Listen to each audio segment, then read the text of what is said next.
Okay, what's up everybody? Back again for a really quick video. I was transferring some photos onto my X100V using the app, and I noticed there was a pop-up. There's a new firmware update, and actually you can just update it through the app, which is really cool. Don't need to use a computer. It actually failed on me a few times though, so it's a little spotty.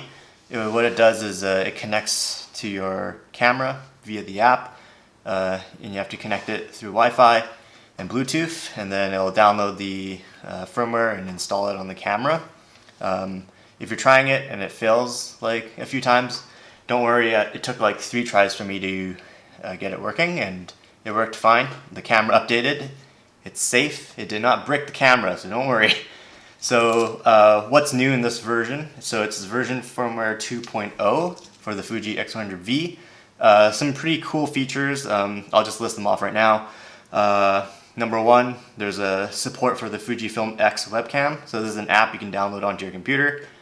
Basically allows you to use your X100V as a webcam. Just plug it in via USB to your computer. It also allows you to apply film simulations through that app, which is cool. So you can have a Zoom meeting and apply a film simulation over your Zoom call, I guess. You'll be the talk of the town. You got the nicest image quality with a hipster filter too. But the really exciting thing is, it's a third on the list here provided by Fuji, is finally, people have been asking for it. You can use the built-in ND for video, which is amazing, so good. Before, it didn't allow you to use the ND. You could only use the ND for photos, but now you can actually use it for video, which is so much more helpful. This allows you to keep your shutter speed where you need it, and cut out that light and still have your aperture wide open. This is such a big deal, and really good if you're someone who takes video with your X100V. So I'll just quickly show you how it works. Alright, so here we have the Fuji X100V. Just want to talk about the new firmware update, which allows us to use the ND filter in movie mode. So once you bring it over here, if you go into your drive select, you want to make sure you select movie.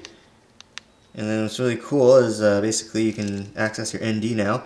So the ND is super helpful, say if you're overexposed. This is usually when you're shooting 24 frames a second and usually the image is overexposed. You don't want to crank the shutter speed, and you just want to cut that light without doing that. So now you can just turn on the ND. Boom, look at that. Nice. So I have the ND set to custom for this little knob right here. I just pull this back, see, like this, and then it turns on and off the ND. So that's ND off, turn on the ND, boom, there you go.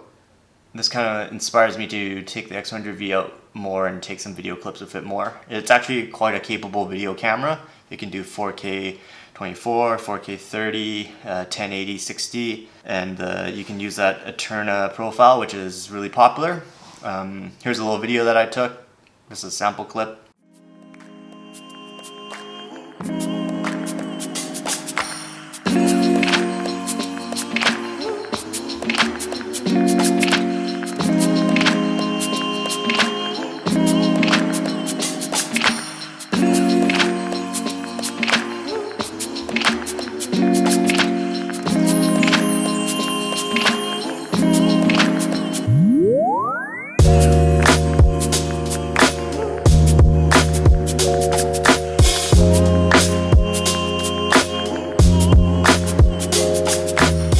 I won't be using it for professional video work, but as a camera that's with you all the time, you can just take some quick video clips, cut together a little video. I think it's really nice. A few other updates for this version 2.0 is you can now set the position of the bright frame to its shifted location. So what this means is if you're using optical viewfinder mode, there's like that frame guidelines whenever you're compositing a shot. Basically what this means now is like when you're half pressing the shutter, it'll remember where that frame is. It doesn't reset. Here's an example, just recorded off my iPhone to show you how it looks. And yeah, you can see when you have it on, you can find in the settings, it's under the wrench, and then you can turn it on. You can see after I half press the shutter for the focus, it remembers the spot.